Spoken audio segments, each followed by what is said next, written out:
에듀윌 유료 회원만의 남다른 서비스.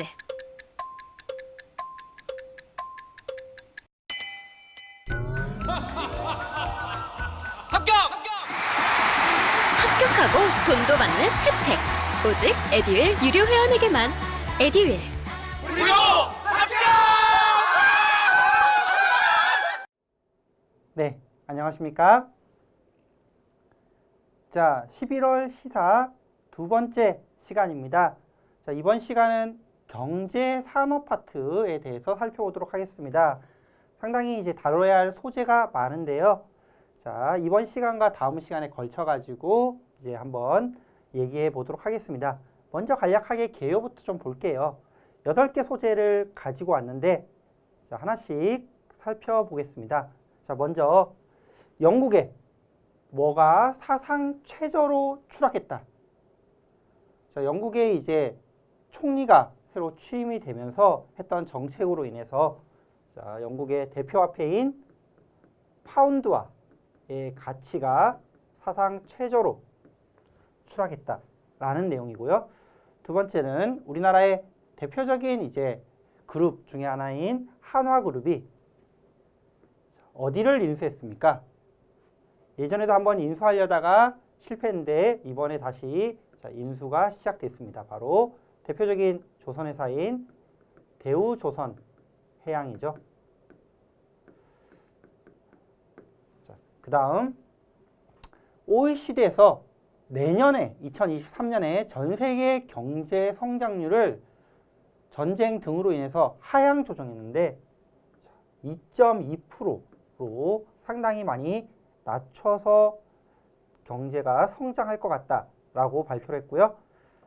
자, 그 다음 우리 정부에서는요. 자, 원전에 대한 정책 방향을 완전히 180도 바꿨죠. 그래서 원전을 친환경이다 라고 해서 대표적인 이제 우리 탄소 중립을 지키고자 하는 K-텍소노미라는 지침에 친환경이라는 것을 공식화했습니다. 그 다음 자, 법원은요. 남양유업이 이제 주식을 남양유업의 회장이 주식을 자, 한행코라는 곳에 팔기로 했었는데 말을 번복하면서 이제 팔지 않겠다라고 했는데요. 한행코에서 소송을 걸었거든요. 근데 법원은 이 한행코의 편을 들어주었습니다. 한행코에 주식을 넘겨야 한다라고 얘기했던 내용이 하나 있고요.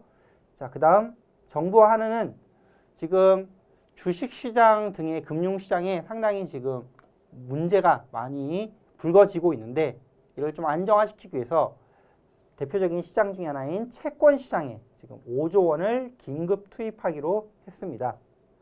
그 다음 세계 3대 신평사 중에 하나인 피치레이팅스에서 우리나라의 내년 경제 성장률을 1.9%로 좀 낮춰서 다시 한번 전망했네요. 마지막 8번째는요. 뭐의 타격이 지금 현실화되고 있다. 현대기아차의 9월 미국 전기차 판매량이 급감하고 있다. 자, 미국 전기차와 관련된 미국 법안이 하나 있습니다. 지난달 다뤄들었던 인플레이션 감축 법안 IRA라고 부르죠.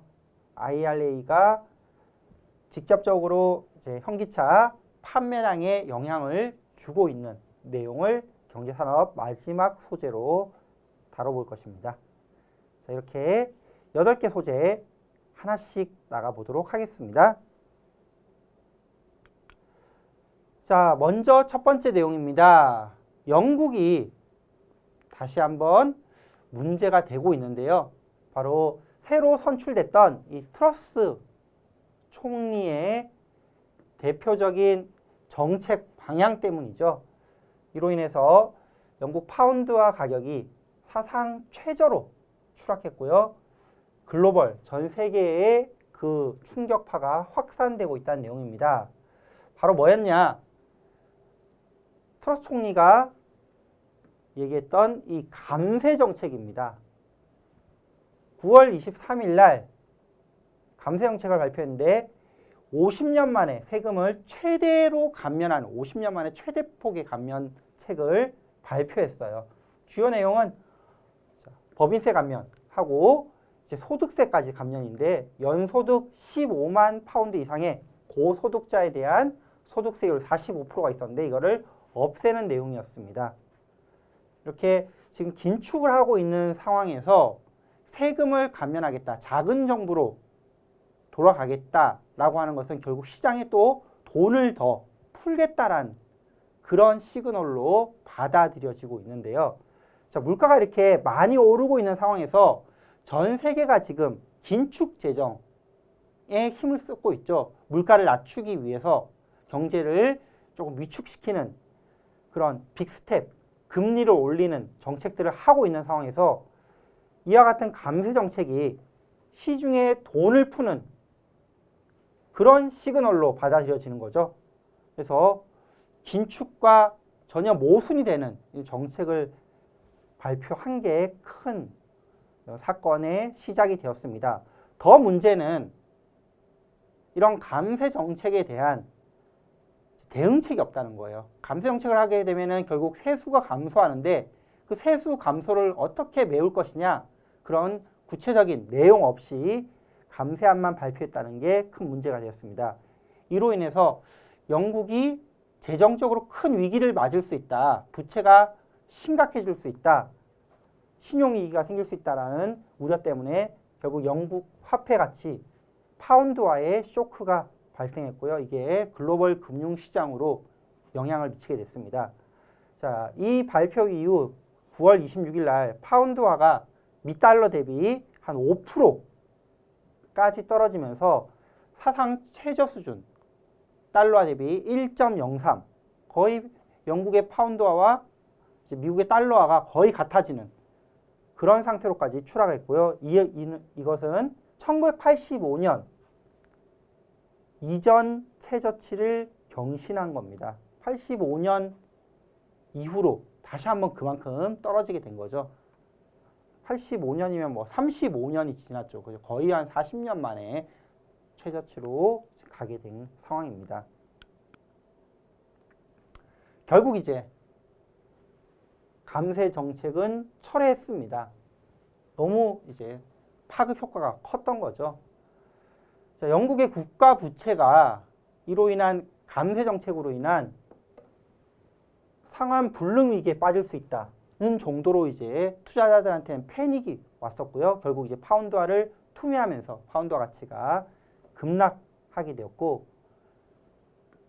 파급 효과를 보게 되면은 파운드화 급락이란 것은 결국에 안전자산인 달러 수요의 증가로 이어지겠죠. 그래서 가뜩이나 지금 전 세계적으로 킹달러, 달러 가치가 엄청나게 강해지는 킹달러 현상이 일어나고 있었는데 이걸 더 가속화시켰고요. 세계 경제에 불안감을 부추기면서 미국 등 주요국의 증시 급락, 미국 국채의 금리 급등, 국채 가격이 하락하게 되는 거죠. 그리고 원자재 가격도 급락시키는 여파를 미쳤습니다. 결국에 트러스 내각은 열흘 만에 대규모 감세 정책을 전격 철회했고요. 관련된 영국의 이제 재정 쪽 재무장관이 사퇴하게 됐고, 그 이후로 결국 트러스 총리도 사퇴를 하게 됐죠. 취임된 지 45일 만에 사퇴를 하게 됐는데 가장 큰 실책이 바로 영국의 이 감세 정책이었고, 이게 전 세계의 금융시장의 패닉을 불러일으켰습니다. 자, 킹달러 현상 단 하나 가져왔네요. 달러의 초강세 현상이다. 최근에 이제 달러의 초강세를 킹달러다, 이런 식으로 많이 얘기를 하고 있어요. 2022년 들면서 미국의 가파른 금리 인상, 미국의 금리가 올라가니까 사람들이 이제 미국 쪽으로 투자하려고 달러의 수요가 커지게 되고 달러 가치가 올라가게 되겠죠. 그리고 러시아 우크라이나 전쟁, 중국의 제로 코로나 정책으로 인한 이제 금융 불안, 이런 것들이 결국 글로벌 경기 침체 상황에 오게 됐고, 그렇게 되면서 대표적인 안전자산인 달러 가치가 급등하면서 킹 달러라는 말이 자주 사용되고 있습니다. 우리나라도 그렇죠. 우리나라도 지금 킹 달러로 인해서 환율이 1,400원대까지 지금 올라갔죠. 그러니까 우리가 뭐 한 1,100원 정도가 좀 안정적이다라고 보았다면은 한 1년 반 만에 300원이 지금 올라간 상황입니다. 영국의 감세 정책으로 인한 글로벌 금융시장 위기 살펴봤고요. 다음 내용 보겠습니다. 자, 다음 내용은요. 자, 우리나라 기업 관련된 내용이네요. 하나그룹이 대우조선해양 그동안 계속 이제 매물로 나왔었고요. 현대중공업에서 이 대우조선해양을 이제 인수하려고 계속 노력을 했는데 결국 이제 현대중공업이 아니라 하나그룹으로 가게 되었다는 내용입니다. 자, 대표적인 하나그룹에 이제 했던 사업들이 방산 뭐 이런 거였고 그거 외에도 이제 사업 다각화를 위해서 주요 그룹사들이 내놓았던 매물들을 M&A 하면서 성공적으로 지금 하나그룹이 안착을 하게 됐는데요. 한 10여 년 전에 이제 삼성에서 삼성 테크윈, 삼성 토탈 이런 것들을 또 하나가 이제 좀 저렴하게 인수를 하게 됐고요. 대우조선해양도 한 몇 년 전에 이제 대우조선해양이 이제 매물로 또 나왔을 때 그때 한 6조 원 정도에 인수하겠다 뭐 이렇게 했는데 결국 실패하고 이번에 상당히 저렴한 가격으로 2조 원에 인수를 하게 됐습니다. 더군다나 이제 현금 주고 인수하는 건 아니고요. 대우조선해양을 이제 유상증자하면서 사게 되는 그런 뭐 레버리지를 이렇게 레버리지 바이아웃 방식으로 사게 되는 그런 방식입니다. 자, 한번 볼게요. 자, 하나그룹 2조 원의 대우조선해양 인수. 상당히 낮은 가격에 인수하게 됐습니다.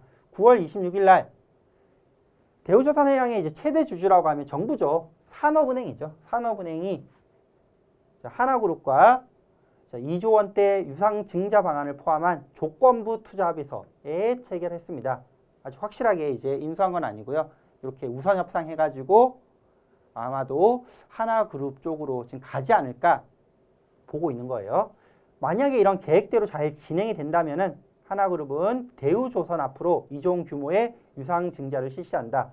그러니까 대우조선이 2조 원의 유상증자를 실시하고 이를 이제 떠안는 방식으로 49.3%의 경영권을 지분을 확보하는 방식으로 인수하게 됩니다. 그렇게 되면 이제 산은의 지분은 55.7%에서 28.2% 상당히 줄어들게 되겠죠.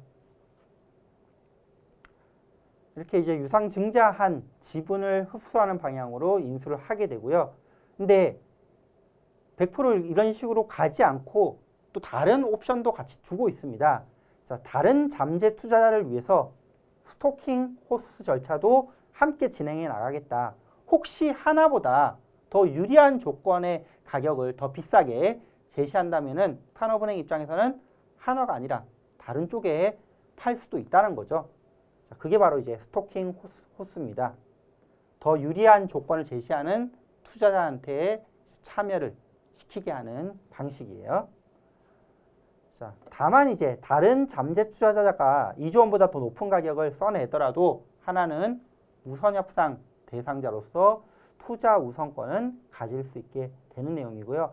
아마도 지금 경제가 좋지 못한 상황으로 지금 가고 있기 때문에 이 큰 대여인 대우조선해양을 인수할 만한 그룹은 많지 않을 것 같습니다. 자, 단어 하나 살펴보겠습니다. 방금 설명드렸던 스토킹 홀스란 단어인데요. 자, 인수합병 관련된 용어입니다.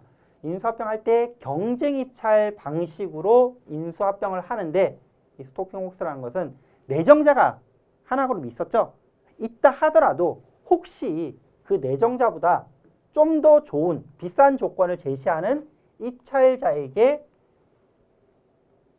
이제 그 입찰을 할 수 있게 하는 제도입니다. 그래서 더 나은 조건을 제시하는 입찰자에게도 입찰할 수 있게 하는 그런 제도가 스토킹 호스다. 사냥꾼이 몸을 숨기고 사냥감에 접근하기 위해서 위장한 말, 숨기고 있다가 등장하는 그런 말이다라고 해서 이제 스토킹 호스라는 M&A 관련된 용어가 나오게 되었습니다. 이렇게 자, 대우조선해양 인수 관련된 내용 살펴봤고요.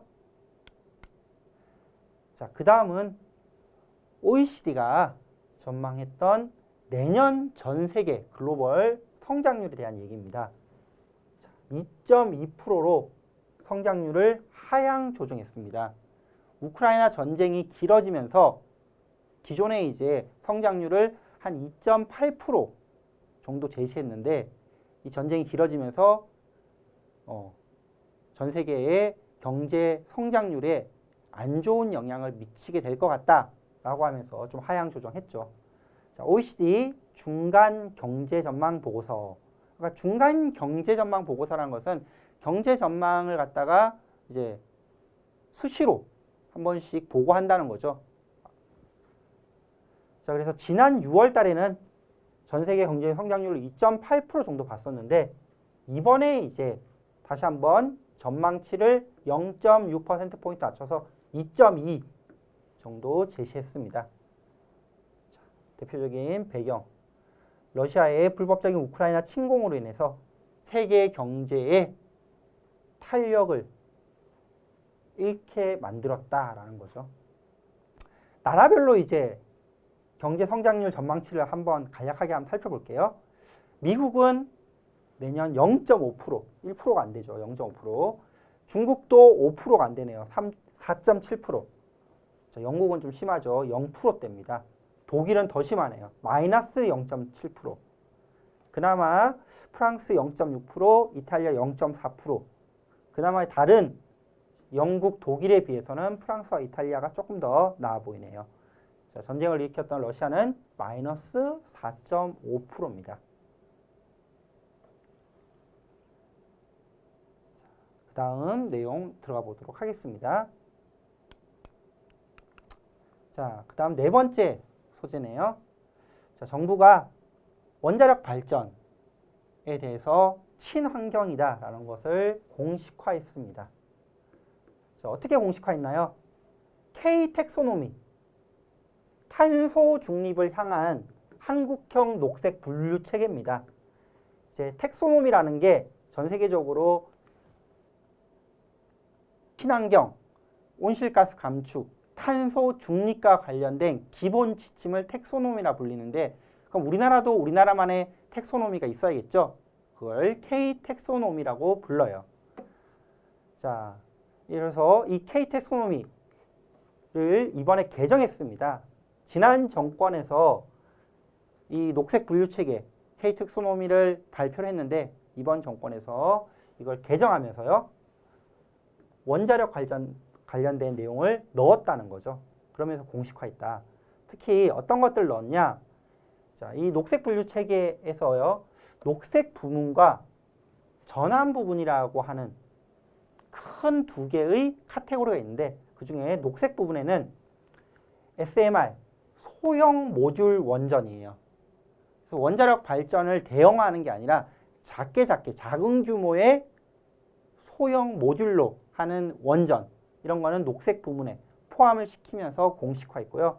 또 기존에 이제 신규 원전 그리고 현재 돌아가고 있는 기존 원전은 전환 부분이라는 또 하나의 카테고리에 넣으면서 녹색 분류 체계 속으로 들어오게 됐습니다. 자, 논쟁은 다시 확대됐다. 뭔가 논쟁이 있다는 거죠. 어떤 논쟁이 제일 컸냐? 작년에 문재인 정부가 녹색 분류 체계를 만들었고 그 만들면서 혹시 여기에 대한 변경이 있을 때는 공론화나 사회적 합의를 통해서 조금 수정하겠다 이런 얘기를 했는데 그런 공론화, 사회적 합의 없이 이번 정권에서 1년도 되지 않은 9개월 만에 개정했다는 데에서 큰 비판이 있었습니다. 환경단체 역시도 비판을 했었는데요. 이 원자력 발전은 이 방사능 폐기물이 제일 큰 문제가 되겠죠. 여기에 대한 확실한 해법을 못 찾은 상태에서 이 원전을 포함하게 되면은 그린워싱에 문제가 있다. 그린워싱이란 건 뭐냐? 친환경적이지 않은데 이걸 친환경으로 위장하는 행위입니다. 이거 그린워싱 아니냐? 이렇게 얘기하면서 원자력에 대한 문제를 제기를 했습니다. 근데 이번 정권의 방향은 거의 확실하죠. 원자력 발전. 그동안 우리가 멈춰왔던, 지난 정권에 멈춰왔던 원자력 발전을 이제 다시 한번 부활시키겠다라는 거죠.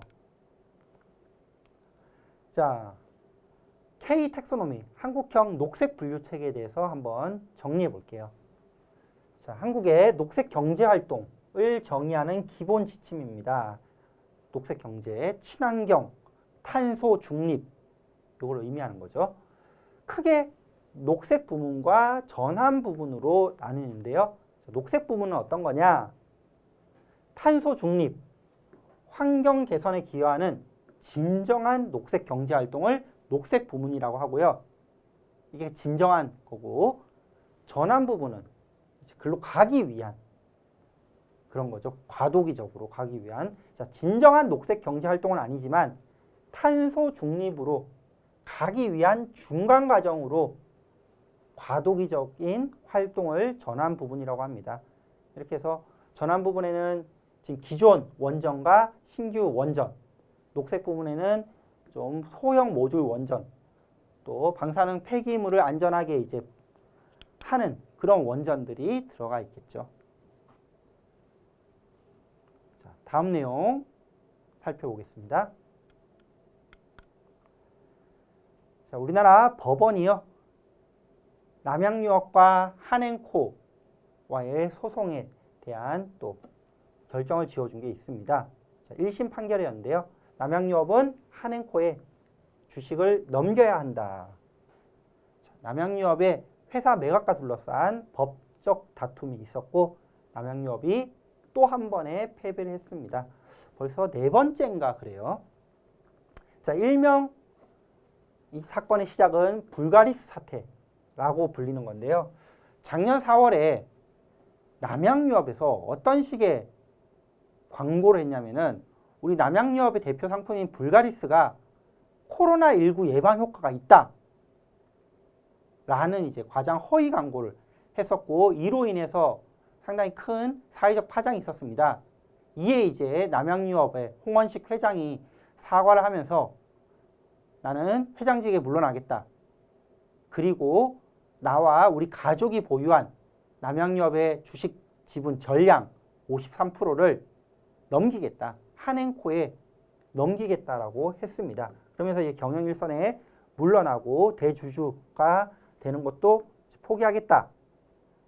라면서 이 불가리스 사태를 이제 사과를 하게 됐죠. 그랬는데 결국 홍 회장 측이 이 경영권 그리고 지분 넘기는 거에 대해서 다시 말을 바꿨습니다. 한행코가 비밀 유지 의무를 어겨서 기본적 신뢰를 무너뜨렸고 또 부당하게 경영에 간섭해서 지분을 넘길 수 없다. 말을 바꾼 거죠. 그러면서 이제 한행코가 소송을 제기했고요. 한행코는 그간 가처분 소송 등 4번의 차례의 재판에서 모두 승소했습니다. 모두 승소했고 이번이 이제 본안 1심이었는데요. 여기에서도 이제 이기게 됐다는 거죠. 근데 홍 회장은 이제 2심 있죠. 본안 2심 항소를 했습니다. 어떻게 진행되는지 계속 좀 업데이트 해드리겠습니다.